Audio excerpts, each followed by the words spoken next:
स्वामिदेव सविता दुरितानि परासो यद्भद्रं दन्नासो यो सर्वेश सकल सुखदाता शुद्ध स्वरूप विधाता है। उसके कष्ट नष्ट हो जाते जो तेरे दिन आता है। सारे दुर्गुण दुर्व्यसनों से हमको नाथ बचा लीजिए। मंगलमय हो कर्म परास प्रेम सिंधु हमको दीजिए। श्रद्धा की योग मात्र शक्ति तथा उपस्थित निरीक्षीय विवेकी श्रेष्ठ भद्र पुरुषों, हर व्यक्ति की, हर वर्ग की, हर समाज की, जन सामान्य में कोई पहचान होती है। एक बार मैं ट्रेन से यात्रा कर रहा था। मेरी आदत है जो यात्रा पर जाता हूँ तो कुछ अंग्रेजी की, कुछ हिंदी की मैगजीन साथ रख लेता हूँ ताकि यात्रा जो है वो सुगमता के साथ जो है पूरी हो जाए। मैं एक मैगजीन के पन्ने पलट रहा था, बराबर वाली बर्थ के ऊपर एक सज्जन आकर के बैठे हैं। वो मुझसे कहने लगे मैं एक मैगजीन देख लूँ। देख लीजिए, अगर आपको ये चाहिए तो मैं पढ़ रहा हूँ तो ये ले लीजिए, मैं बाद में पढ़ लूँगा। उनसे परिचय हुआ, पता लगा वो हमारे क्षेत्र के जो है विधायक थे, एमएलए थे। खैर कुछ मैगजीन के पन्ने पलटे, कुछ उनसे बातचीत हुई। थोड़ी देर के बाद मुझसे कहने लगे कि आप क्या करते हैं। मैंने कहा कि मैं अध्यापक हूँ। तो बोले आप अध्यापक तो नहीं नजर आते। मैंने कहा ये ऐसी क्या बात देखी आपने कि मैं अध्यापक नजर नहीं आता, कि आप तो जब से आकर बैठे हैं खामोश बैठे हैं, बोलते नहीं। और हमारे क्षेत्र के अध्यापक तो बोलते बहुत हैं, सुबह से बोलना शुरू करते हैं, शाम तक बोलते रहते हैं। तो मैंने कहा साहब अब मैं ध्यान रखूंगा, आप हमारे जनप्रतिनिधि हैं, अगली बार जब यात्रा करूंगा तो घर से बोलते ही हुआ आऊँगा ताकि मैं सिद्ध कर सकूं कि मैं अध्यापक हूँ। इसी तरह से हमारे आर्य समाज के बहुत बड़े उपदेशक हुए हैं। वो कहते थे कि आर्य समाजी की क्या पहचान है। तो कहा करते थे कि आर्य समाजी वो है जो न खुद सोए न दूसरे को सोने दे। तो ये तो मेरे हास परिहास की बात हो गई, मजाक की बात है, लेकिन यहाँ पहचान की बात है। तो किसी भी आम आदमी के लिए आर्य समाज की भी कुछ पहचान है। यद्यपि कोई व्यक्ति आर्य समाज के बारे में जानकारी रखता हो ना रखता हो, फिर भी कुछ पहचान आर्य समाजियों की ऐसी हैं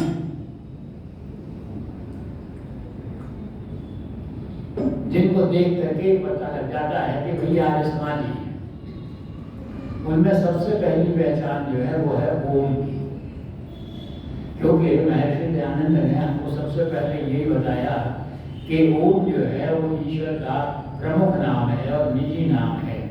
इसलिए हम ओम का प्रयोग ज़्यादा करते हैं। ओम की ही स्तुति प्रार्थना उपासना जो है वो हम करते हैं। तो जहाँ ओम का प्रयोग होता है, जिस मकान के ऊपर जो है ओम लिखा हुआ हो और वो भी आ ऊ मा वाला, तो चलते हुए व्यक्ति पहचान लेता है कि ये मकान जो है ये किसी आर्य समाजी का मकान है। या अगर झंडा फहरा रहा हो उसके ऊपर ओम लिखा हुआ हो आ ऊ मा वाला, तो पहचान लेंगे कि भाई या तो यहाँ आर्य समाज है या आर्य समाजी का मकान है। जब मैं पहली बार नौकरी करने के लिए राजस्थान में आया तो घूम रहा था सड़क के ऊपर, नई जगह थी, मैं नया था, तो प्रमुख सड़क पर घूम रहा था। बहुत सारे मकान बने हुए थे, एक मकान के ऊपर ओम लिखा देखा और मैं समझ गया। मैंने कहा ये किसी आर्य समाजी का मकान होना चाहिए। मैंने डोर बेल बजाई और सज्जन आए, तो मैंने कहा क्या मैं आपसे कुछ बात कर सकता हूँ। मुझे अंदर ले गए। बातचीत में मैंने पूछ लिया कि क्या आप आर्य समाजी हैं। बोले हाँ, हम तो कई पीढ़ियों से आर्य समाजी हैं। मेरे पिताजी तो कई बार आर्य समाज के प्रधान रहे, डीएवी कॉलेज के, डीएवी स्कूल के मैनेजर रहे, प्रेसिडेंट रहे। तो इस प्रकार से जो पहली पहचान है आर्य समाज की वो ओम है। दूसरी पहचान जो है वो है नमस्ते। अनेकों प्रकार के अभिवादन जो है हमारे समाज के अंदर चलते हैं। कोई जयराम जी की बोलता है, कोई राम राम बोलता है, कोई जय श्री कृष्ण बोलता है, कोई कुछ बोलता है। लेकिन अगर कोई व्यक्ति आपसे कहे नमस्ते जी, तो तुरंत जो है एक अनजान व्यक्ति भी पूछ लेगा क्या आप आर्य समाजी हैं जो नमस्ते कर रहे हैं। वास्तव में नमस्ते वो अभिवादन है जो किसी भी समय जो है किया जा सकता है, कोई भी किसी को कर सकता है, और उसके उत्तर में भी नमस्ते ही जो है उसका उत्तर जो है दिया जाता है। सामान्य सा अर्थ है नमस्ते, मैं आपके आगे नमन करता हूँ, मैं आपके आगे झुकता हूँ, विनीत हूँ आपके आगे, तो ये नमस्ते का। स्वामी विवेकानंद जी ने एक बार शिकागो के अंदर व्याख्यान दिया था जीरो के ऊपर, और उस व्याख्यान से अमेरिकी बहुत प्रभावित हुए। और वास्तव में विवेकानंद ने अपने उस भाषण से भारत को जो है बहुत अधिक गौरव जो है दिलाया। भारत बहुत गौरवान्वित हुआ कि भारत में ऐसे विचार हैं। उसी शिकागो में काफी समय के बाद एक सर्वधर्म कॉन्फ्रेंस, ऑल रिलीजन कॉन्फ्रेंस हुई थी, जिसमें सारे संप्रदायों के, सारे मतों के तथा कथित धर्मों के धर्माधिकारी और विद्वान आए हुए थे। और उसके अंदर दो विषय थे कि सर्वश्रेष्ठ प्रार्थना कौन सी हो सकती है और सर्वश्रेष्ठ अभिवादन कौन सा हो सकता है। तो उस समय पंडित अयोध्या प्रसाद जी वैदिक स्कॉलर थे, बहुत बड़े विद्वान थे, रिसर्च स्कॉलर थे, भ्रमण भी बहुत करते थे। उन्होंने आर्य समाज का प्रतिनिधित्व किया और उन्होंने ये कहा कि भाई जो सर्वश्रेष्ठ प्रार्थना हो सकती है वो गायत्री मंत्र है, और जो सर्वश्रेष्ठ अभिवादन हो सकता है वो नमस्ते हो सकता है। उन्होंने इस संबंध में बहुत तर्क और विवेक के साथ जो है अपने बिंदु रखे और गायत्री मंत्र की व्याख्या की, और नमस्ते के बारे में भी उन्होंने जानकारी प्रदान की। और साथ में उन्होंने कहा कि हमारे यहाँ नमस्ते किस प्रकार से की जाती है कि हम अपने हाथ जोड़ते हैं, हृदय के पास हाथों को रखते हैं, सर को झुकाते हैं, और तब हम कहते हैं नमस्ते। और इसका अर्थ जो उन्होंने किया, जो व्याख्या की हुई थी कि with all the mental power of my brain, with all the physical power of my body, that is my hand, and with all the love of my heart I go to you. अपने मस्तिष्क की समस्त मानसिक शक्ति के साथ, अपनी समस्त शारीरिक शक्ति के साथ और अपने हृदय के समस्त प्रेम के स्नेह के साथ मैं आपको नमन करता हूँ। और ये गौरव की बात है कि उस समय सर्वश्रेष्ठ प्रार्थना गायत्री मंत्र को घोषित किया गया, और सर्वश्रेष्ठ अभिवादन जो है वो यज्ञ को, सर्वश्रेष्ठ अभिवादन नमस्ते को कहा गया। तीसरी जो पहचान है आर्य समाज की वो यज्ञ से होती है। दो व्यक्तियों में अगर वार्तालाप हो रहा है, एक आर्य समाजी है, एक नॉन आर्य समाजी है, तो जो आर्य समाज के बारे में नहीं जानता और उसको जब पता लगता है, वो कहता है आप आर्य समाजी हैं, कि हाँ मैं आर्य समाजी हूँ, तब तो आप यज्ञ करते होंगे। क्योंकि आर्य समाज के यहाँ तो हर समय, हर विषय पर, हर पर्व के ऊपर कोई भी दुख या सुख हो, आपके यहाँ तो यज्ञ होता है। कहाँ जी यज्ञ होता है? और पुराने जमाने में तो प्रथा थी, जो आर्य समाजी हुआ करते थे और जो यात्राएं करते थे, वो अपने साथ में छोटा सा यज्ञ का किट रखा करते थे। और जैसे ही दिन उगता था, सूर्य होता था, जहाँ भी होते थे स्नान करके सबसे पहले यज्ञ करते थे, तब अपने कार्य पर आगे जाते थे। वास्तव में जो है यज्ञ की जो है वो बहुत बड़ी महिमा है, क्योंकि यज्ञ जो है एक बहुत ही व्यापक शब्द है। वेदों के अंदर आया है यज्ञो वै विष्णु, कि यज्ञ जो है विष्णु है। महर्षि आनंद सत्यार्थ प्रकाश के प्रथम समोल्लास के अंदर ईश्वर के 100 नामों की व्याख्या करते हैं, और उनमें एक नाम को विष्णु भी लिखते हैं, और उसका अर्थ, उसका तात्पर्य वो व्यापकता से लेते हैं, संचालन निरंतरता से लेते हैं। अर्थात यज्ञो वै विष्णु का अर्थ ये है कि यज्ञ जो है बहुत व्यापक शब्द है और हमारे जीवन के संचालन में एक बहुत ही अधिक महत्वपूर्ण कार्य करता है। शतपथ ब्राह्मण कहता है कि सब आप सबको पता है कि यज्ञ वै श्रेष्ठतम कर्म, यज्ञ जो है वो श्रेष्ठतम कर्म है। श्रेष्ठतम कर्म सुपरलेटिव डिग्री का आता है, जैसे गुड, बेटर, बेस्ट।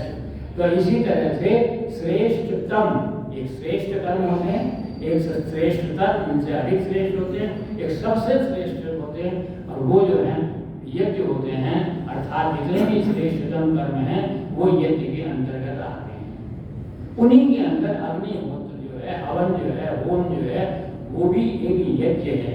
लेकिन आजकल जो है होम, अग्निहोत्र जो है वो यज्ञ का रूढ़ी शब्द जो है बन गया है। तो उस रूढ़ी को ही अपनाते हुए अब मैं जो अग्निहोत्र के बारे में बात करूंगा वो यज्ञ शब्द से ही जो है इसको संबोधित करके जो है वो करूंगा। अगर हम समय के क्रम को देखें तो सबसे पहले प्राचीन युग के अंदर जो वैदिक युग था, उस वैदिक युग में जो वैदिक युग का उत्तरार्ध था वो यज्ञ का युग कहलाता है। उसके पश्चात ब्राह्मण युग आया, शतपथ ब्राह्मण ग्रंथों का युग आया, और ब्राह्मण ग्रंथों के अंदर भी जो है जितना ही अधिक महिमा का वर्णन यज्ञ का किया गया है उतना वर्णन जो है किसी दूसरी चीज का नहीं किया गया। तो हम ये कह सकते हैं कि उत्तरार्ध वैदिक युग और ब्राह्मण युग वास्तव में जो है वो यज्ञ के युग थे, जबकि छोटे छोटे यज्ञ भी विशाल बृहद यज्ञों का रूप धारण करते थे। सामान्य रूप से हम महीने में 2 बार, एक अमावस्या को, एक पूर्णमासी को यज्ञ करते हैं। तब बृहद पूर्णमासी के अमावस्या के बृहद यज्ञ होते थे, तब श्रावणी का बृहद यज्ञ हुआ करता था। तब नवसंश्रेष्ठी पर्व के ऊपर, चाहे वो शारदीय हो चाहे वासंती नवसंश्रेष्ठी हो, बृहद यज्ञ होते थे।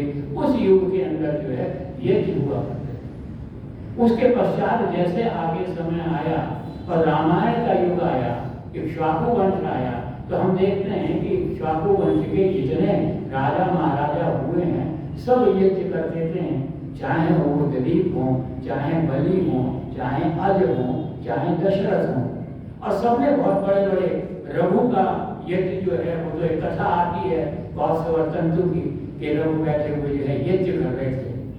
तब एक ब्रह्मचारी उनके पास कुछ मांग लेकर के पहुंचा था। दशरथ ने भी यज्ञ में बहुत अधिकारिता थी, और दशरथ ने एक और विशेष प्रकार का यज्ञ किया था कि कुछ औषधीय गुण दिए हुए सामग्री बनाई थी, और उस सामग्री से महर्षि शंग के ब्रह्मत्व के अंदर उन्होंने पुत्रेष्टि यज्ञ किया, और उस यज्ञ शेष के द्वारा उस मेडिसिनल जो यज्ञ शेष बचा उसकी सहायता से उनके 4 पुत्र हुए, राम, लक्ष्मण, भरत और शत्रुघ्न। तो रामायण युग समस्त जो है वो यज्ञ से जो है हमें भरा हुआ दिखाई देता है। इसके बाद जो प्रमुख है वो महाभारत का समय आता है, महाभारत का काल आता है, उसमें भी यज्ञ को प्रधानता मिलती थी। कहते हैं योगेश्वर कृष्ण जो है जब कहीं यात्रा करते थे, लेकिन प्रातः काल जैसे ही होता था, जैसे सूर्य की पहली किरण निकलती थी, तुरंत स्नान करके यज्ञ करते हैं। घटना आती है कि जब श्री कृष्ण जो है वो पांडवों के शांति दूत बन करके दुर्योधन से मिलने गए, तब प्रातः काल जिससे जैसे ही सूर्योदय हुआ उन्होंने अपना रथ रोका और तुरंत पहले यज्ञ किया, उसके बाद दुर्योधन से मिलने के लिए आगे बढ़े। पांडवों ने भी यज्ञ, उनकी भी यज्ञ के अंदर आवश्यकता थी। युधिष्ठिर का राजसूय यज्ञ और युधिष्ठिर का अश्वमेध यज्ञ बहुत प्रसिद्ध यज्ञ रहे। पांडवों ही नहीं, कौरवों ने भी यज्ञ किए। दुर्योधन ने भी जो सारे राजाओं को पराजित कर लिया था, तो उसके बाद अपना विजय उत्सव मनाने के लिए उसने भी एक बहुत बड़ा जो है वो यज्ञ किया था। अब केवल भारत के अंदर ही यज्ञ होते हुए ऐसी बात नहीं है, बल्कि विश्व के अधिकतम देशों के अंदर यज्ञ की प्रथा किसी न किसी रूप में आगे बढ़ती चली गई। कंबोडिया का अगर हम इतिहास देखें तो वहाँ के राजाओं के द्वारा यज्ञ किए जाने का जो है वो वर्णन हमको मिलता है। चंपा देश के अंदर जो शिलालेख मिलते हैं उनके अंदर यज्ञों का वर्णन मिलता है। चीन के अंदर राजा फूसी द्वारा यज्ञ का जो है अनुष्ठान किया गया था। जापान में यज्ञ को धौम कहते हैं और वो धौम ही बिगड़ करके फिर वहां पर धूप जलाने की परंपरा जो है वो जापान के अंदर चली। ईरान के अंदर यहूदियों के द्वारा भी यज्ञ किए जाने की घटनाएं जो हैं वो इतिहास के अंदर देखने को मिलती हैं। रोम के अंदर एक परंपरा है कि जो नवविवाहित होता है, जिसका नया विवाह होता है, वो नव दंपति सबसे पहले पवित्र अग्नि के चारों तरफ परिक्रमा करता है, जो भी एक यज्ञ का ही रूप हमको दिखाई देता है। तो इस रेड इंडियंस के अंदर जो है वो यज्ञ की प्रथा हमें देखने को मिलती है।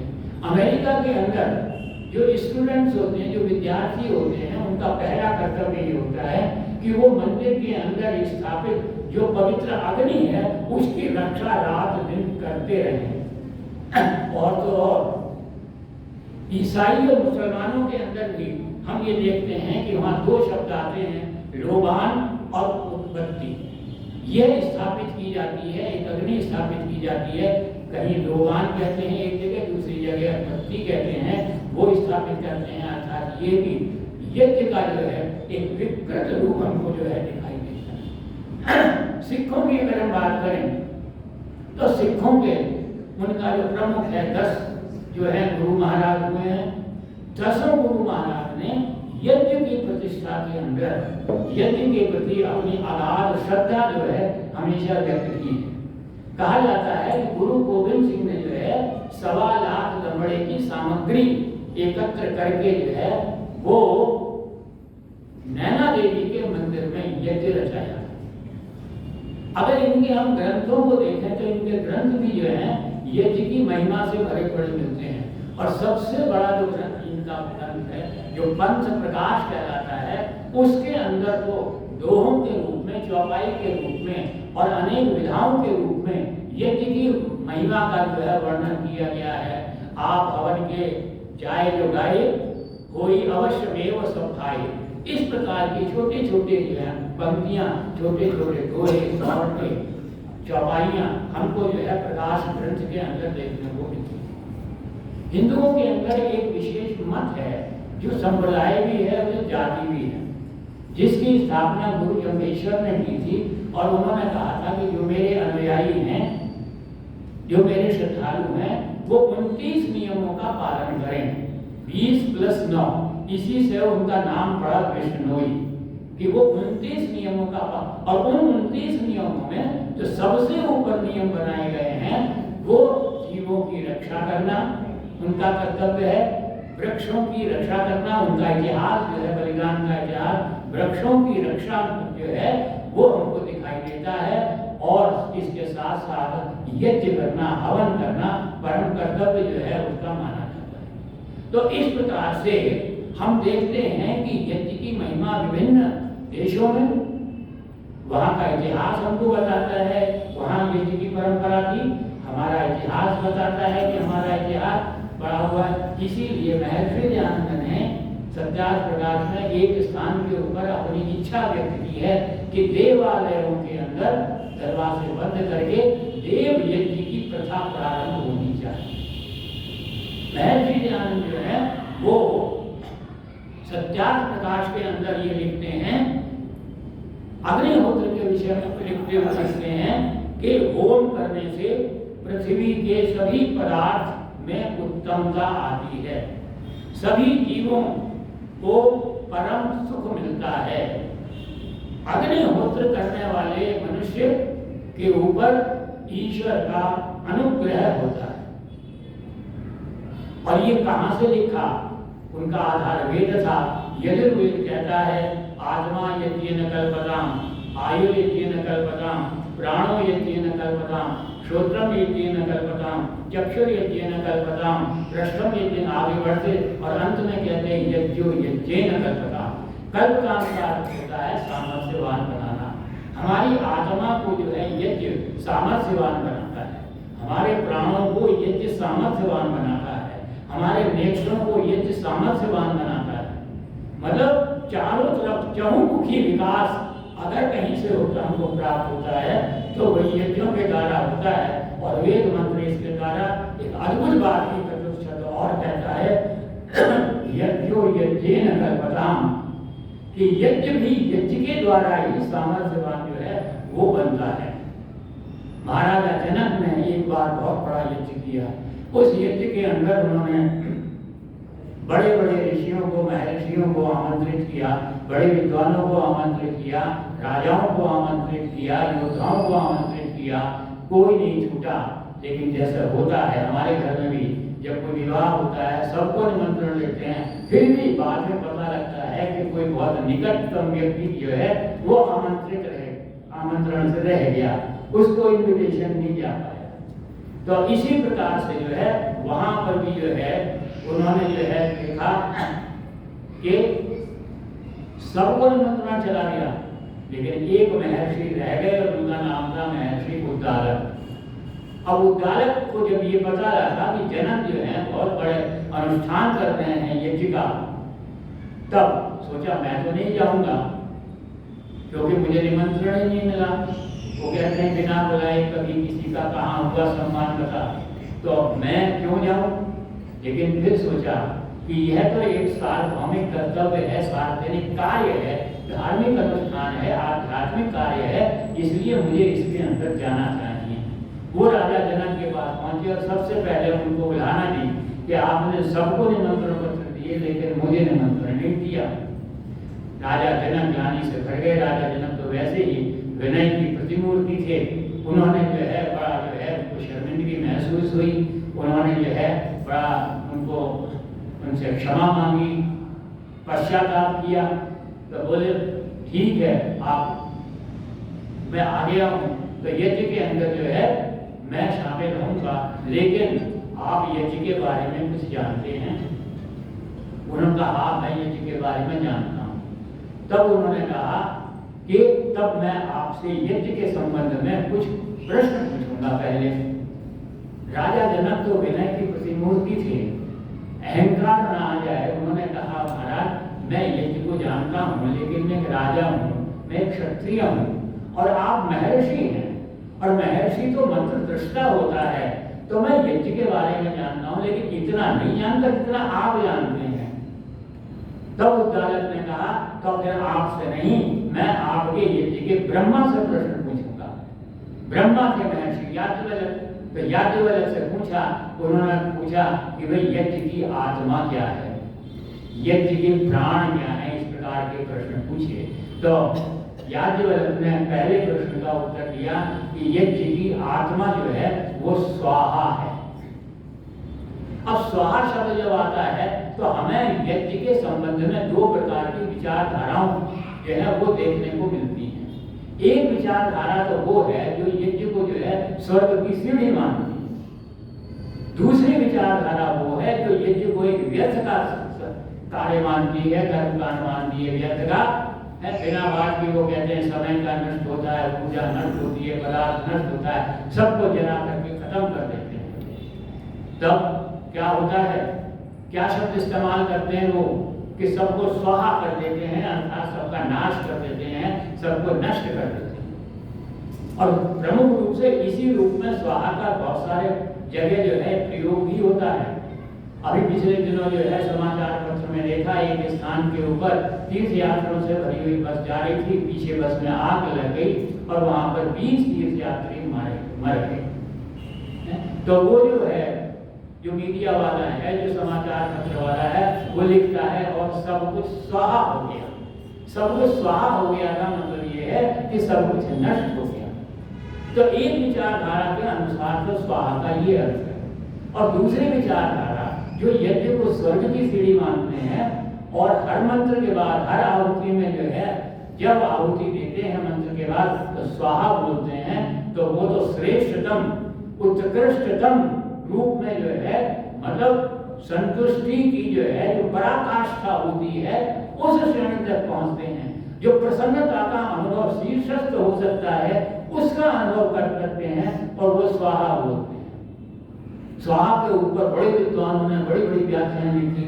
समय इतना है नहीं, सुइयां तेजी से भाग रही हैं, लेकिन स्वाहा शब्द को अगर हम देखें तो सा आता है तो शब्द बनता है वाह। वाह किस लिए इस्तेमाल किया जाता है? वाह प्रशंसा के लिए इस्तेमाल किया जाता है, वाह प्रसन्नता के लिए इस्तेमाल किया जाता है। गत रविवार को इंदिरा नगर आर्य समाज के द्वारा गायत्री महायज्ञ का अनुष्ठान किया गया। अब हमारी मंत्राणी जी ने स्वाति जी ने सबसे कहा कि भाई गायत्री महायज्ञ कर रहे हैं।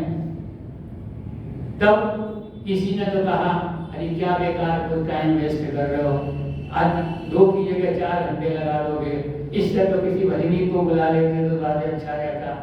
एक तो ये रूप आ जाता है। दूसरे से कहा कि ये गायत्री यज्ञ कर रहे हैं कि वाह कितना सुंदर अनुष्ठान किया जा रहा है। तो वाह शब्द जो है, जो किसी की तारीफ के अंदर कहा जाता है, किसी की प्रशंसा के लिए कहा जाता है, प्रसन्नता के लिए कहा जाता है, वो भावना स्वाहा की जो है वो यज्ञ के अंदर उपस्थित होती है। लेकिन थोड़ा सा आगे और बढ़िए, सा हटाया, साथ में वह भी हटा दीजिए तो बन जाता है आह। आह का क्या अर्थ है? जो यज्ञ हम करते हैं तो यज्ञ के जितने उद्देश्य हैं उनमें एक उद्देश्य ये भी है कि जो त्रिविध दुख हैं, जो 3 प्रकार के दुख हैं, आध्यात्मिक दुख, आदि दैविक दुख, आदि भौतिक दुख, इन तीनों दुखों का नाश भी यज्ञ के द्वारा संपन्न हो सकता है।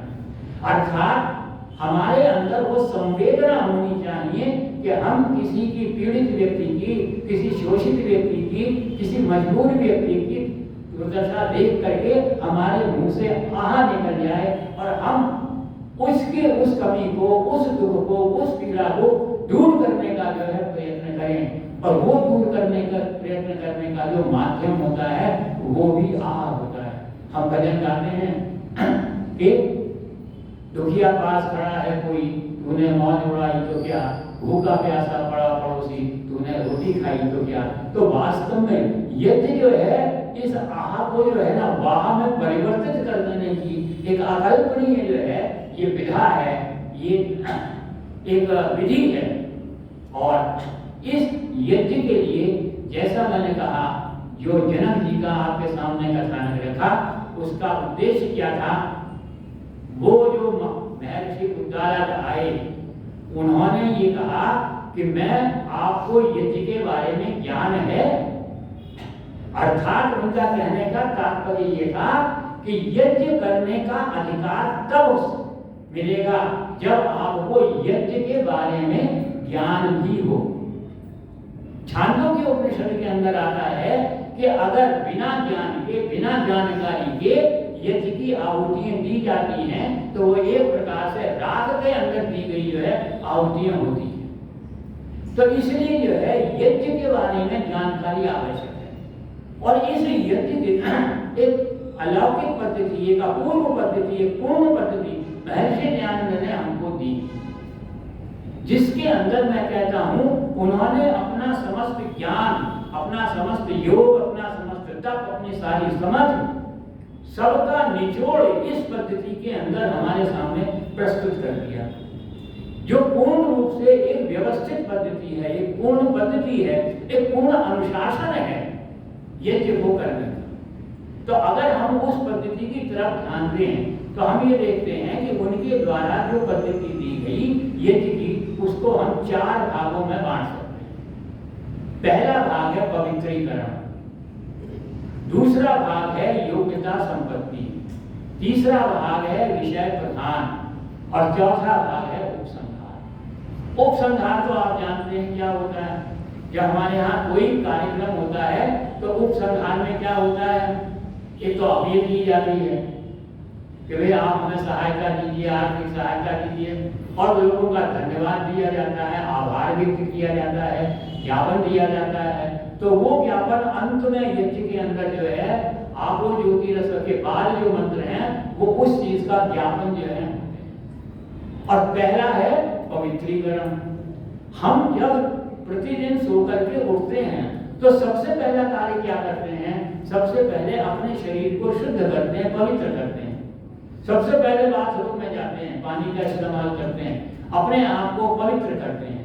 तो ये तो दैनिक पूरे दिन भर का कार्य करना है, इसलिए पवित्र करते हैं। और फिर यह तो यज्ञ है, यह तो श्रेष्ठतम कर्म है, और श्रेष्ठतम कर्म का अनुष्ठान करने के लिए शुद्धता, निर्मलता और पवित्रता नितांत आवश्यक है।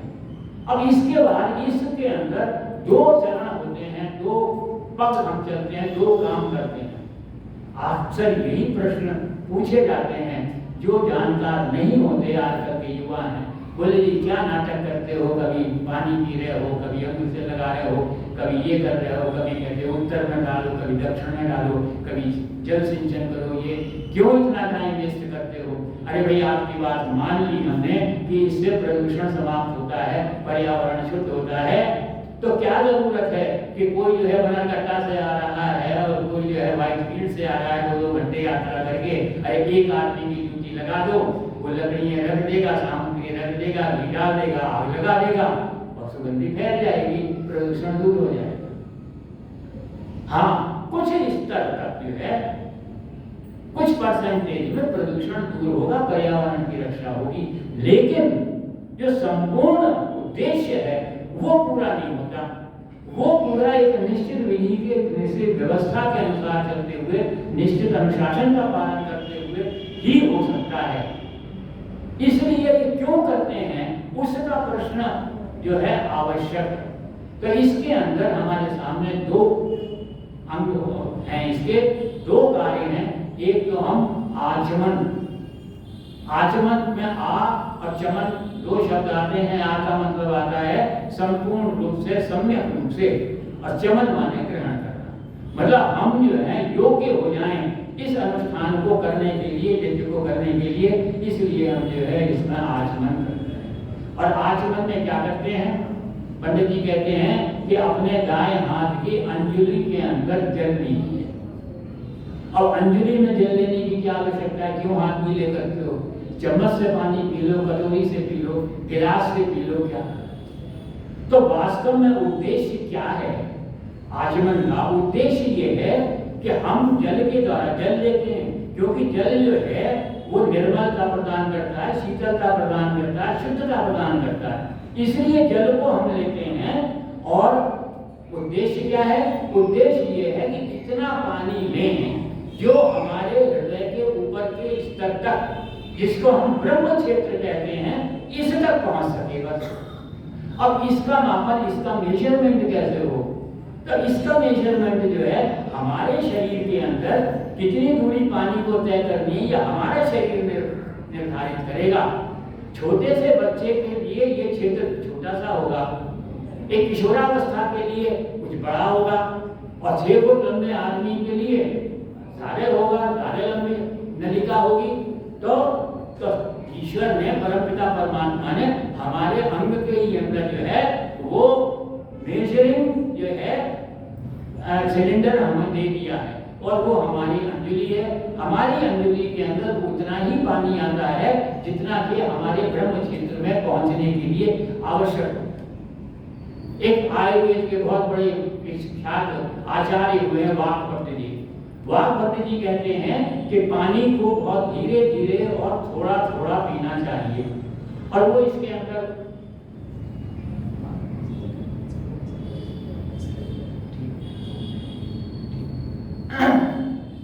तो वो ये कहते हैं वाक्पति जी कि आप पानी को धीरे धीरे पीजिए, पानी थोड़ा पीजिए। और उसका वो उदाहरण देते हैं, वो कहते हैं जीव जंतु पानी जो है थोड़ा पीते हैं। किसी तालाब के किनारे पर चले जाइए, वहां आप देखेंगे कि पानी जो है वहां पर जो पशु पानी पी रहे हैं, कुछ जीव से पानी पी रहे हैं, कुछ ओत से पानी पी रहे हैं, लेकिन थोड़ा पानी पी रहे हैं। पक्षियों को देखिए, चिड़िया है पानी पीती है चोंच के अंदर, और उसकी पूरी चोंच में पानी नहीं आता, थोड़ा सा पानी आता है। क्यों, जितना हमें आवश्यक है उतना ही। और इसका तो अनुभव अक्सर करते हैं। आप गिलास लीजिए और एक घूंट पानी लीजिए तो आपको निर्मलता शीतलता का अनुभव होगा, लेकिन आप पूरा जो है गिलास भर लेंगे तो आपके अंदर आलस्य का भारीपन का अनुभव जो है होने लगता है। इसलिए जो है जो हमारा जो आलस्य है दूर हो, हमारा कंठ जो है, क्योंकि अनुष्ठान करने जा रहे हैं, हम वेद मंत्रों का पाठ करेंगे, इसलिए कंठ हमारा साफ होना चाहिए। वो स्थिति नहीं होनी चाहिए मेरी इस समय हो रही है कि मुझसे बोला नहीं जा रहा, तो वो उसके लिए आचमन करना, और आचमन थोड़ा होना चाहिए, अंजलि से आचमन। और अंजलि के लिए हमारे पंडित जी कहते हैं लाओ जी दे दीजिए पानी, वो कहते हैं नहीं, ये इस उंगली को दबाइए अंगूठे से, ये पहली उंगली है जिसको तर्जनी बोलते हैं, इसको दबाइए। तो भाई क्यों दबाइए, क्यों, ये हमारी भावना के भावनात्मक जो है तो ये क्रिया है। हमारे भाव कैसे होने चाहिए, हमारी ये उंगली तर्जनी जिसको इंडेक्स फिंगर कहते हैं, जब भी किसी से तू मैं होती है, तकरार होती है, सबसे पहले ये उंगली उठती है, देख लूंगा तुमने अपने आप को क्या समझ रखा है। तो ये जो अहंकार की उंगली है, इस अहंकार की उंगली को दबा करके रखिए। अर्थात आप जो अनुष्ठान करने जा रहे हैं उस समय जो है आप अहंकार रहित होकर के अगर अनुष्ठान करेंगे तब वो सफल होगा, वरना वो सफल नहीं होगा। इसलिए कहते हैं कि इसको जो है आप अंजलि के अंदर जो है लेकर के और 3 बार जो है ये हम जो है आचमन करते हैं। 3 बार आचमन क्यों करते हैं, तो 3 बार आचमन करने के लिए क्या होता है कि एक तो हमारा शरीर जो है वो 3 प्रकार का शरीर है। एक स्थूल शरीर है, एक सूक्ष्म शरीर है, एक अंतःकरण है। इन तीनों शरीरों की जो है वो शुद्धता, निर्मलता, पवित्रता, शीतलता होनी चाहिए। और पानी से 3 ही चीजें हम ग्रहण कर रहे हैं, शीतलता ग्रहण कर रहे हैं और शुद्धता ग्रहण कर रहे हैं और पवित्रता ग्रहण कर रहे हैं। इसके साथ साथ जो हमारे कर्म होते हैं वो भी 3 प्रकार के कर्म होते हैं। मन से कार्य करते हैं, वाणी से कर्म करते हैं और शरीर से कर्म करते हैं। 3 प्रकार के हम कर्म करते हैं। और इसके साथ साथ जो है वो दुख भी दूर करने की बात आती है, क्योंकि यज्ञ जो है वो दुख दूर करता है। तो 3 प्रकार के जो हैं वो दुख होते हैं। उन 3 प्रकार के दुखों को जो है वो हम दूर करने के लिए 3 दुख दूर कर रहे हैं। तो इस प्रकार से तीन चीजें उपलब्ध हमें जो है प्राप्त करनी है, उसके लिए हम 3 बार जो है आचमन करते हैं। और किस तरह से आचमन करते हैं, पहला मंत्र पढ़ते हैं ओम अमृतो पस्त्रणमसि स्वाहा। पस्त्रण कहते हैं बिछौने को, अर्थात हे परम पिता परमात्मा तू हमारे नीचे पूरी तरह से विद्यमान है। ओम अमृता विधानमसि स्वाहा, अपिधान कहते हैं ओढ़नी को, तो ओढ़नी की तरह से हमारे ऊपर छाया हुआ है, अर्थात हमारे ऊपर और नीचे पूरी तरह से हे परम पिता तू समाया हुआ है। तूने पूरी तरह से हमको चारों तरफ से ढक रखा है। तो अब तू क्या कर, तब हम 3 चीजें उस ईश्वर से मांगते हैं, सत्यम यशः श्रीमयी शीर्षधाम स्वाहा।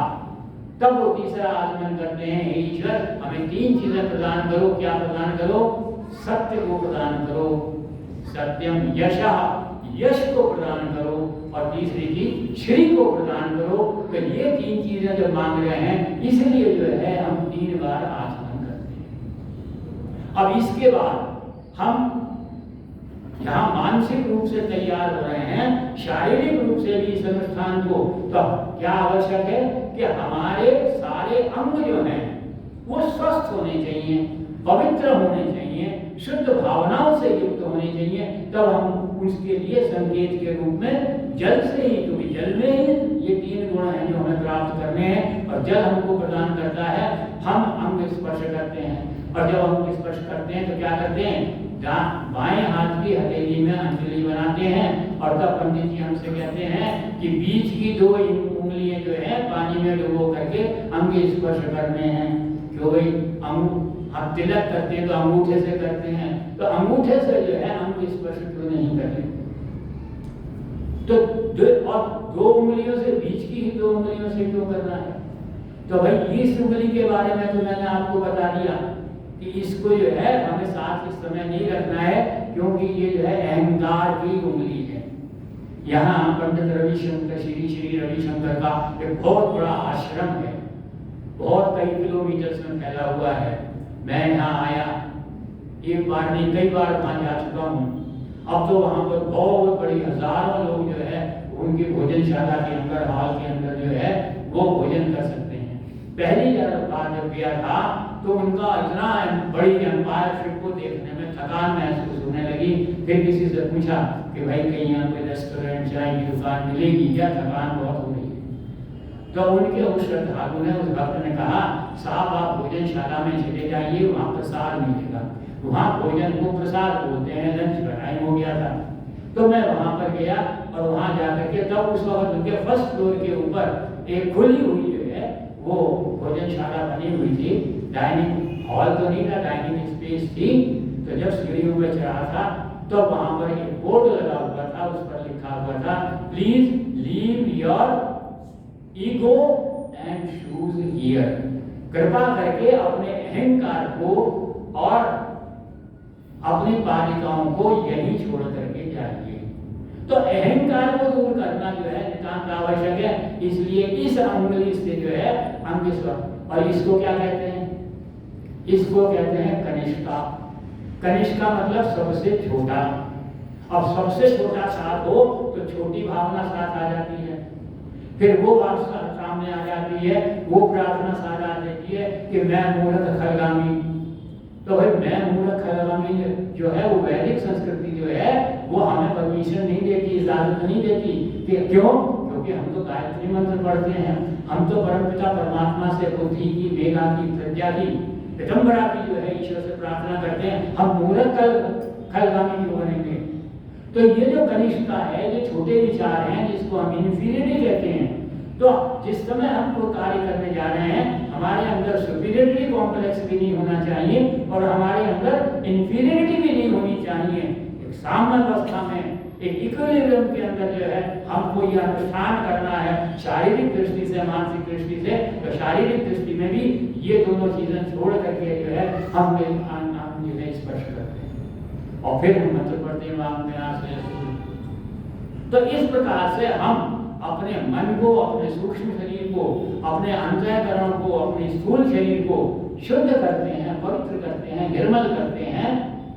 तब आगे का कार्यक्रम जो है हम इस योग्य बनते हैं। तब वो क्या है, ये योग्यता संपत्ति शब्द कहा गया कि हमारे पास योग्यता की, अभी तो योग्यता धारण कर रहे हैं, लेकिन पूर्ण रूप से योग्यता कब धारण करेंगे? योग्यता की पूरी संपत्ति हमारे पास कब आएगी? जब उस परमपिता परमात्मा की हमारे ऊपर सहायता हो। आप कर्म की बात कितनी ही कर लीजिए कि भाई अच्छे कर्म करेंगे तो अच्छे फल मिलेंगे। एक बूढ़ी माता जो है वो बैठी हुई चूल्हे पर रोटी बना रही थी, पास में छोटा सा बालक, उसका पोता बैठा हुआ था कि इसको रोटी खिलाऊंगी। ऊपर से बंदर आता है, उसके रोटी को झपट्टा मार के ले जाता है, वो बेचारी दुखी हो जाती। तब वो कहती है तो ईश्वर की सहायता की आवश्यकता होती है। एक किसान जो है वो बीज डालता है खेत के अंदर, खाद डालता है, सिंचाई करता है, निराई करता है, गुड़ाई करता है, पूरी मेहनत करता है 3-4 महीने तक, और उसकी फसल पूरी तरह से लहलहा उठती है, पूरी तरह से पक जाती है।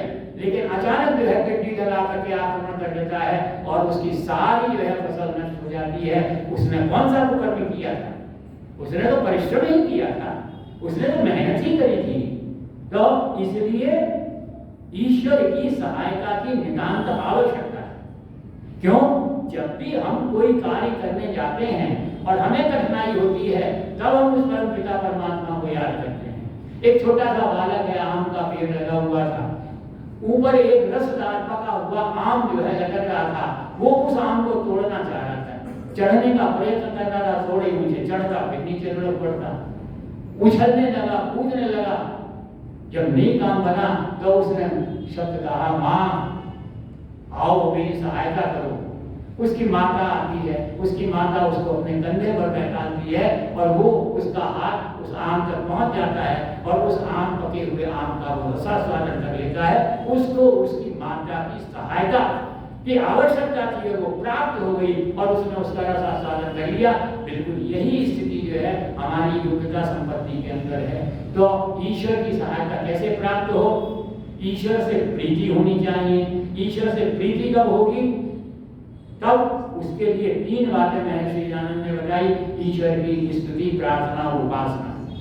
अब वेद मंत्रों को देखिए, स्तुति के हजारों मंत्र मिलेंगे, प्रार्थना के हजारों मंत्र मिलेंगे, उपासना के हजारों मंत्र मिलेंगे।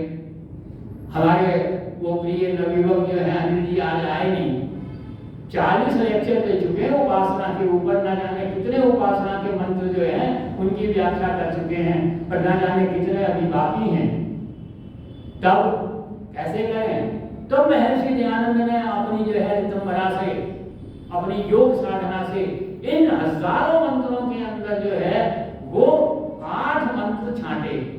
अब यही 8 मंत्र क्यों लिए गए उसका तो समय है नहीं इस समय आपके सामने बात, क्योंकि वो तो लंबा प्रकरण है 8 मंत्र की व्याख्या और उसके साथ क्यों यही मंत्र क्यों लिया गया, क्या इसका सीक्वेंस है, क्या क्रम है, क्यों लिए गए वो तो अलग बात। लेकिन यह 8 मंत्र जो है स्तुति, प्रार्थना, उपासना के हमको उन्होंने प्रदान किए, जिसके अंदर जो है हम योग्यता की पूर्ण संपत्ति प्राप्त कर लेते हैं। और फिर हम प्रधान विषय की तरफ चलते हैं। प्रधान विषय कहाँ से शुरू होता है? अगना ध्यान से होता है। सबसे पहले हम क्या बोलते हैं? ओम के साथ 3 व्याहृतियां बोलते हैं। और ये कहां तक चलता है? जहां से उपसंहार प्रारंभ होता है उससे पहले तक। और वो कहां तक चलता है? वो मंत्र आता है ओम आपो ज्योतिरसोमृतम ब्रह्म भूर्भुवः स्वः स्वाहा। अब देखिए कितना बड़ा सौंदर्य छांट करके जो है लाए हैं महर्षि दयानंद, कितना बड़ा साहित्यिक सौंदर्य हमारे सामने रखा है। हम प्रारंभ करते हैं ओम भूर्भुवः स्वः से, अग्नि ध्यान करते हैं और अपना विषय का समापन भी कहां से करते हैं? आपो ज्योतिरसोमृतम भूर्भुवः स्वः स्वाहा। उन्हीं 3 व्याहृतियों और ओम के साथ जो है हमारे मंत्र को समाप्त होता है और पूर्ण चक्कर जो है हमारे विषय का जो है यहाँ पर जो है पूरी तरह से देव प्रतिपादित हो जाता है, पूरी तरह से हम उसको अंगीकार करते हैं। अब अगना ध्यान करें। अब यज्ञ की सबसे बड़ी आवश्यकता क्या है? यज्ञ की सबसे बड़ी आवश्यकता ये है कि उसके अंदर जो प्रचंड ज्वाला के अंदर आहुति डाली जाए। और आदर्श स्थिति डॉक्टर सत्यप्रकाश जी क्या बताते हैं कि सबसे बड़ी आदर्श स्थिति तो ये होती है कि जो आहुति डाली गई वो शीर्ष पर टॉप पर ही जो है भस्म हो जाए। अब जो चीज भस्म होती है, जो पदार्थ डाला है भस्म होता है, आपस में दूसरी चीजों से उसकी रासायनिक प्रक्रियाएं होती हैं, नए पदार्थ बनते हैं।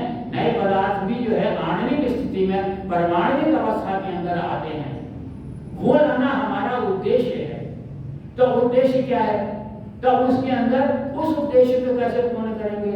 तो इन्होंने बहुत सारे लोगों ने, आपने केमिस्ट्री पढ़ी होगी तो पढ़ा होगा ग्राम्स लॉ ऑफ डिफ्यूजन, ग्राम का विसरण संबंधी नियम, कि जो गैस के छोटे से छोटे कण होते हैं उनकी जो गति होती है वो उनके घनत्व के वर्गमूल के प्रतिलोमानुपाती होती है। जब वेलोसिटी ऑफ द मॉलिक्यूल और the speed of the molecule is inversely proportional to the square root of the density.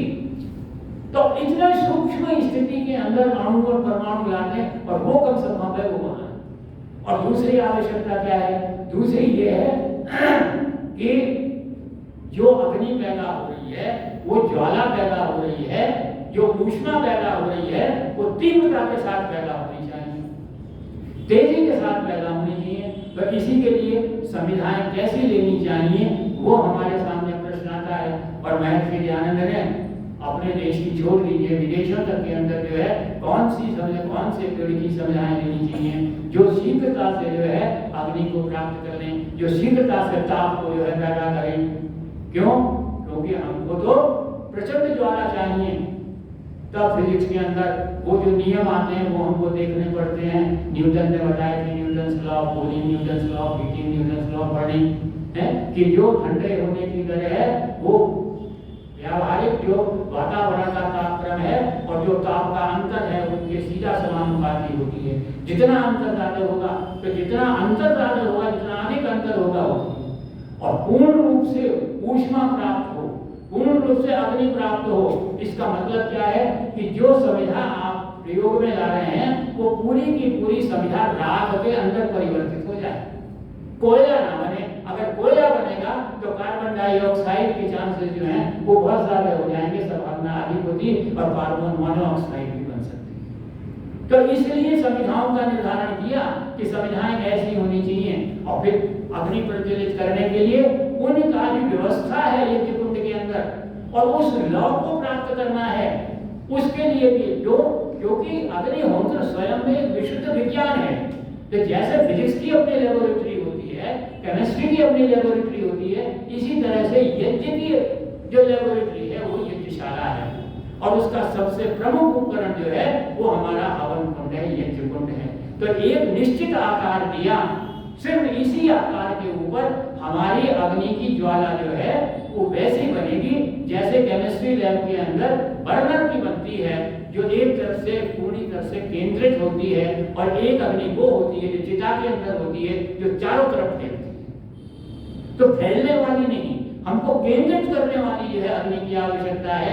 इसलिए इस विज्ञान को वैज्ञानिक आधुनिक विज्ञान के नियमों के आधार पर उनकी कसौटी पर खड़ा उतर करके जो है यह सारी जो है वर्णन किए गए, ये सारी व्याख्याएं जो है हमारे सामने आती हैं। तो हम तीव्रता के साथ जो है अब आप देखिए क्या है, जैसा मैंने कहा कि जलने का जो है नियम क्या है, टेम्परेचर बढ़ने का, गर्म होने का नियम क्या है, धीरे धीरे बढ़ता है। क्यों होता है? क्योंकि शुरू में जो आपने अग्नि की रखी है छोटी सी लौ, उसका टेम्परेचर कितना थोड़ा सा है, तो उसका वातावरण के तापमान का अंतर छोटा सा रह गया। अंतर थोड़ा है तो वो जो अग्नि पैदा हो रही है, ताप बन रहा है, टेम्परेचर बढ़ रहा है, उसके बढ़ने की दर कम होगी तो अधिक समय लेगा। तो अधिक समय लेगा, उस समय को रेगुलराइज करने के लिए हम क्या करते हैं कि संविधाएं, एक संविधा लेते हैं, जिसे जोड़ते हैं और फिर उसको जो है उसके अंदर रखते हैं ताकि यह जो अग्नि है ये बुझ ना जाए, ये अपना अस्तित्व और अपना रूप जो है ग्रहण कर ले। लेकिन उसके उपरांत भी जो वांछनीय है, जो आवश्यक टेम्परेचर है वो नहीं आता हमारे पास। तब उस समय कहते हैं कि भाई थोड़ा समय रुक जाओ। अब रुकने के लिए क्या करते हैं कि दो मंत्र पढ़ते हैं। अब किसी ने मुझसे प्रश्न किया, इन बात कर रहा था कि साहब रुकना है तो कोई बड़ा वेद मंत्र ले लो, बोले लो ना, आप ब्रह्मण ब्राह्मणो ब्रह्म वर्चसी जायका हमारा श्री राजन्या सूरी शब्द की वाली, कितना लंबा मंत्र है। ये दूसरा मंत्र ले लो, इसका मैं अवल्ला वेद माता प्रचोदयन्तं पावमानि तुजानाम आयु प्राणम, कितना बड़ा मंत्र है, दो मंत्र के बराबर हो गया। लेकिन प्रश्न ये है हम जो कार्य कर रहे हैं उसके संदर्भ में वेद मंत्र हमारे पास होना चाहिए। ओम सुसंविधा यशोचिचे वाली बात होनी चाहिए हमारे पास। वो उस वेद मंत्र का पाठ होना चाहिए जिसमें संविधा का जिक्र हो, जिसमें अग्नि का जिक्र हो, जिसमें घृत का जिक्र हो, जिसमें सामग्री का जिक्र हो, जिसमें ज्वाला का जिक्र हो। तो ये और फिर आदर्श स्थिति क्या होनी चाहिए? तो वैज्ञानिकों ने अपनी खोज से कहा कि भाई टेम्परेचर नीचे का 300 डिग्री सेल्सियस होना चाहिए और ऊपर का टॉप का 1800 डिग्री सेल्सियस होना चाहिए। अगर ये स्थिति प्राप्त कर लेते हैं तो आपका यज्ञ है वो एक आदर्श यज्ञ होगा। जो आप प्राप्त करना चाहते हैं वो आपको निश्चित रूप से प्राप्त होगा। और इस प्रकार के यज्ञ हुए हैं।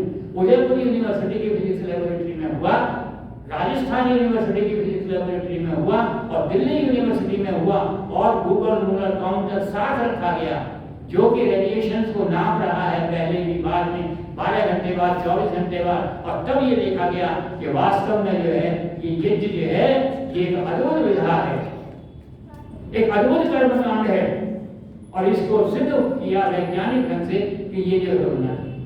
तब हम जो है दूसरी संविधा जो है डालते हैं, क्योंकि तब तक जो है वो लॉ जो है, वो जो अग्नि की ज्योति है वो अपना आकार ग्रहण कर लेती है और तब उसको और एक्सेलरेट करने के लिए तीसरी जो है डालते हैं। लेकिन ये 4 मंत्र जो है तो प्रश्न ये है कि 3 संविधा डालते हैं, 4 मंत्र डालते हैं, पढ़ते हैं, क्यों ऐसा करते हैं 4 मंत्र? और विद्वान लोग हैं, अपने अपने जो है सबके सोच होती है, अपनी अपनी समझ होती है, विचारधारा होती है। एक विद्वान को पढ़ रहा था, वो कह रहा था ये यज्ञ के अधिकार के कारण जो है ऐसा करते हैं। तो वो क्या उसकी जो है वर्णन करते हैं, वो कहते हैं कि यज्ञ करने का अधिकार 3 को है। एक ब्रह्मचारी को है, जब बालक गुरुकुल में जाता है, गुरु उसको अपने गर्भगृह में रखता है 3 दिन तक, फिर उसका यज्ञोपवीत करता है और फिर कहता है तुमने यज्ञोपवीत धारण कर लिया, ये यज्ञ का उपवीत है, अब तुम यज्ञ करने के अधिकारी हो गए। तो पहला अधिकारी यज्ञ करने का ब्रह्मचारी होता है, दूसरा अधिकारी गृहस्थ होता है, तीसरा अधिकारी वानप्रस्थ होता है। सन्यासी को एग्जम्पशन है। और वानप्रस्थ की जब हम बात करते हैं तो वहां पर भी खुली छूट है, वानप्रस्थ अकेले ही रहना चाहिए, 2 भी रह सकते हो, वहां भी शब्द आया है। तो इसलिए उसने कहा भाई ये 3 वर्गों का है, इसलिए 3 संविधाएं, एक ब्रह्मचारी की, एक गृहस्थ की, एक वानप्रस्थ की है। और 4 मंत्र क्यों है? क्योंकि ब्रह्मचारी अकेला होता है, वानप्रस्थी अकेला होता है, और बीच में गृहस्थी दंपति होते हैं, पति पत्नी होते हैं, 2 जने होते हैं, इसलिए उनकी तरफ से 2 मंत्र जो है स्थापित किए गए। तो इस प्रकार से जो हम संविधा दान करते हैं, उन संविधाओं के पीछे ये रहस्य है। अकारण नहीं कर दिया कि अब 1 डाल दो, 2 डाल दो, 4 डाल दो। तो इस प्रकार से, और फिर हमें तो प्रचंड ज्वाला चाहिए। अब उस प्रचंड ज्वाला के हम ईश्वर की सहायता भी प्राप्त करना चाहते हैं, और ईश्वर की सहायता प्राप्त कैसे करते हैं? उससे प्रार्थना करते हैं, हे परमपिता परमात्मा हमको 5 चीजें प्रदान करो। तो अयं जन्मा आत्मा जादव वेद से मंत्र को पढ़ते हैं, और 5 चूंकि 5 चीजें चाहते हैं, इसलिए 5 बार उसको जो है हम उस घी की आहुति उसके अंदर देते हैं। इसके बाद क्या होता है? इसके बाद कहते हैं जल सिंचन करो। अब जल सिंचन, जल की बात कर रहे हैं, लेकिन अग्नि साथ में है, और अग्नि की जहां बात आती है वहां प्रकाश की बात आती है। और हमारी वैदिक संस्कृति सबसे पहले ईश्वर से क्या प्रार्थना करती है? तम सो मां ज्योतिर्गमय। तब हम जो पानी चारों तरफ डालते हैं वो इस दृष्टि से डालते हैं कि तम सो मां ज्योतिर्गमय, तम से ज्योति की तरफ हम प्रस्थान करें। तब क्या?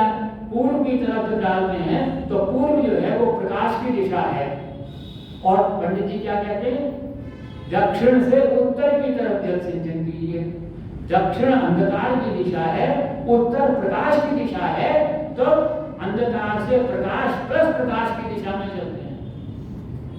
इसी प्रकार से पश्चिम की बात आती है, इसी प्रकार से दूसरी, लेकिन तीसरी दिशा जो है वो अंधकार से युक्त, अंधकार में प्रकाश की तरफ है, अंधकार ज्यादा है, प्रकाश कम है, इसलिए उसको यहाँ पर नेग्लेक्ट कर दिया। तो एक तो ये कारण है, और 3 बार 3 दिशाओं में हम जल सिंचन करते हैं, फिर मंत्र पढ़ के चौथी। अब क्यों करते हैं ऐसा? उसका कारण क्या है? और एक कारण जो है वो भावनात्मक कारण है। हम एक अनुष्ठान करने जा रहे हैं, कोई हिंसा ना हो जाए। अब यज्ञ कुंड के अंदर, यज्ञ के अंदर अग्नि की शिखा जो है वो पूरी तरह से जो है पूर्ण यौवन अवस्था के अंदर आ गई है, चारों तरफ गर्मी हो गई है। तो आसपास के जो कीड़े मकोड़े हैं, चींटे हैं, ये इनके साथ हिंसा ना हो जाए, ये मर ना जाए, तो इसलिए इनकी रक्षा कीजिए। तब किसी ने प्रश्न कहा कि वो रक्षा करनी है तो शुरू में ही क्यों नहीं कर लेते? भाई जल सिंचन प्रारंभ में ही क्यों नहीं कर लेते? तो जल सिंचन अगर प्रारंभ में कर लेंगे तो क्या होगा? भाई यज्ञ कुंड का भी वही तापक्रम है, उसके पास का भी वही तापक्रम है, वातावरण का भी वही टेम्परेचर है, तो कीड़े मकोड़ों के लिए एक सामान्य टेम्परेचर जो है, कीड़े मकोड़े तब वहां से भागना शुरू करेंगे जब उनको गर्मी लगेगी, ताप होगा। तो इसलिए ये स्थिति आ गई। अब ये स्थिति आती है कि अब कोई कीड़ा मकोड़ा जो है वो यहाँ पास में नहीं होगा, तब जल सिंचन करते हैं, जिससे हमारे यज्ञ की जो अवस्था है, यज्ञ का जो क्षेत्र है, वो पूरी तरह से जो है सुरक्षित रहे, किसी भी प्रकार की हिंसा जो है इसके अंदर ना हो। तो इस प्रकार से हम जो है जल सिंचन करते हैं, फिर आहुतियां देते हैं। आहुति क्यों देते हैं? अब वो फिर प्रश्न किसान ये क्या कह रहे हैं, अरे आहुति तो डाल देंगे, जल की वो घी की आहुति डालनी है। अब ये क्या तमाशा है कि अब उत्तर में डालो, अब दक्षिण में डालो, अब यहाँ डालो, वहां डालो, क्यों नाटक कर रहे हो? सीधी आहुति दे दो, स्वाहा बोलो, डाल दो आहुति। तो कहते हैं पहली आहुति क्या कहते हैं? ओम अग्नये स्वाहा। हम जिसके लिए समर्पित कर रहे हैं उसकी दिशा का ध्यान रखना हमको आवश्यक है। अग्नि की दिशा क्या है? उत्तर की दिशा होती है। उत्तर की दिशा ऊपर बढ़ने की दिशा होती है। जब हम नक्शा बनाते हैं भारत का तो हिमालय ऊपर दिखाते हैं, हिंद महासागर नीचे दिखाते हैं, क्योंकि हिमालय उत्तर में है। तो उत्तर की दिशा ऊपर चढ़ने की है, अग्नि की दिशा ऊपर चढ़ने की है। इन दोनों का सामंजस्य किया तो कहा कि भाई अग्नये स्वाहा, अग्नि के लिए हम आहुति समर्पित कर रहे हैं, इसलिए अग्नि की दिशा कौन सी है? उत्तर की है। सोम की दिशा दक्षिण की है। प्रजापति चारों तरफ है, सारी दिशाएं उसकी हैं। तब क्या हो? तब केंद्र में डाल देते हैं। जहाँ केंद्र है, सेंटर है, वहां डालते हैं। प्रजापति की दिशा चारों तरफ की है तो उसके केंद्र के अंदर डालते हैं। तो इस प्रकार से दिशाओं का जो है निर्देश जो है यहाँ पर दिया गया है कि जो हम मुंह से बोल रहे हैं वो हमारे व्यवहार में भी होना चाहिए। अब एक और जो है विसंगति आती है। हम यज्ञ करते हैं, मंत्र पढ़ते हैं, कुछ मंत्रों में स्वाहा इदम नमः बोलते हैं और कुछ मंत्रों में नहीं बोलते। क्यों भाई? इदम नमः की जो भावना है वो कुछ मंत्रों में क्यों? गायत्री मंत्र के साथ एवं नमः क्यों नहीं बोलते? विश्वानी देव के साथ एवं नमः क्यों नहीं बोलते? तो इसका अर्थ क्या है? इसका अर्थ ये है कि जो हम ईश्वर से मांग रहे हैं, प्रार्थना कर रहे हैं कि ईश्वर हमको प्रदान करे, और फिर साथ में कह रहे हैं इदम नमः ये मेरा नहीं है, तो प्रार्थना का उपयोग क्या है? जब हम किसी को समर्पण कर रहे हैं, किसी को प्रदान कर रहे हैं, अग्नये स्वाहा ये अग्नि के लिए है, इदम नमः ये मेरा नहीं है, तो वहां पर इदम नमः तो जो है वो युक्ति संगत है। लेकिन गायत्री मंत्र के साथ जब हम कह रहे हैं भगवान श्रेष्ठ बुद्धि प्रदान करो और फिर कह रहे हैं ये मेरी नहीं है, तो इसका तो वो ये है तर्क और विवेक की कसौटी पर। इसलिए कुछ मंत्रों में जिनमें प्रार्थना की गई है, उनके अंदर जो है इदम नहीं होता, जिनके अंदर समर्पण किया जाता है, अर्पण किया जाता है, वहां इदम बोला जाता है। तो इस प्रकार से जो है यज्ञ की, चूंकि घड़ी की सुई बहुत आगे जो है पहुंच गई है, मैं आपसे निवेदन करूं कि इस प्रकार से जो है यह जो हमारा यज्ञ है ये पूर्ण रूप से जितना आध्यात्मिक है उतनी ही एक वैज्ञानिक प्रक्रिया भी है।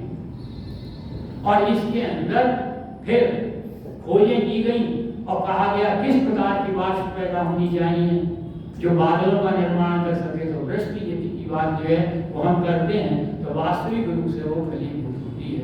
लेकिन बात क्या है कि हम जो हैं लकीर के फकीर ना बने। जो पद्धति बनाई गई है, जो प्रणाली स्थापित की गई, जो व्यवस्था दी गई है, जो अनुशासन रखा गया है, उस अनुशासन का पूरी तरह से पालन करते हुए जो बात कही गई है संविधाएं, तब अब संविधाएं जो हैं ले जाते हैं, घर ले जाते हैं, बड़ी बड़ी संविधाएं हैं, उनको उल्टा सीधा जैसे चूल्हे में रखते हैं ऐसे संविधाओं में रख करके जो है यज्ञ करते हैं, तो वो उतना फलीभूत तो नहीं होगा, भले ही आपकी सुगंधी हो। और मैं आपसे निवेदन करूं केवल यज्ञ के द्वारा जो भस्म होने पर जो फ्यूमिगेशन प्रोसेस है, इसके द्वारा जो नए पदार्थ बनते हैं, उन नए पदार्थों को आणविक और परमाणुविक रूप में जब वो आते हैं तब उनके अंदर वो शक्ति होती है कि वो बैक्टीरिया को, वो रोगाणु को, वो विषाणु को समाप्त कर सके। और वो समाप्त होते हैं अगरबत्ती और धूप जलाने से सुगंधी फैल सकती है, लेकिन विषाणु और खराब बैक्टीरिया जो है वो नष्ट नहीं हो सकती। तो इसलिए पूर्ण रूप से वैज्ञानिक प्रक्रिया है। क्यों साहब सूर्योदय के समय ही यज्ञ क्यों करना चाहिए? महर्षि दयानंद ने यज्ञशाला की जो है वर्णन किया है संस्कार विधि के अंदर, कहते हैं चारों तरफ जो है लताएं होनी चाहिए। यज्ञशाला के अंदर पौधे होने चाहिए, पुष्प होने चाहिए। क्यों होने चाहिए? अरे लताएं होंगी, ग्रीनरी होगी, तभी तो क्लोरोफिल मिलेगा।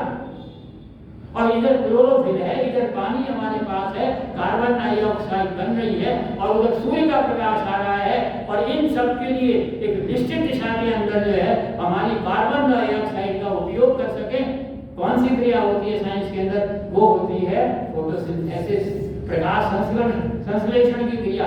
तो वो प्रकाश संश्लेषण की क्रिया की समस्त आवश्यकताएं जब पूरी होती हैं तब प्रकाश संश्लेषण होता है। और तो उस स्थिति के अंदर अधिकतम कार्बन डाइऑक्साइड जो है उसका हम उपयोग करते हैं। पानी और कार्बन डाइऑक्साइड मिलती है तो फॉर्मल्डिहाइड बना लेती है, पानी बना लेती है, उसकी ओर वृद्धि कर देती है। तो इस प्रकार से पूर्ण रूप से रासायनिक दृष्टि के साथ एक पूर्ण विधि महर्षि दयानंद ने हमको जो है प्रदान करी। और हमारा ये कर्तव्य बनता है कि हम जो है जो उनका निर्देश दिया, जो उन्होंने पद्धति हमको प्रदान की, उस पद्धति के अनुसार जो है हम यज्ञ की प्रक्रिया को, अग्निहोत्र को अगर हम करते हैं तो उसका फल हमको ही मिलेगा, हमारे समाज को मिलेगा, हमारे आसपास के वातावरण को मिलेगा, हमारे समाज के समस्त जो है वो जितने भी जीव जंतु हैं उन सबको जो है, उन सब का जो है वो फल हमको मिलेगा। और अगर हम जितनी विकृति करते जाएंगे उतनी ही उपलब्धि के अंदर जो हम प्राप्त कर रहे हैं उसमें भी हमको विकृति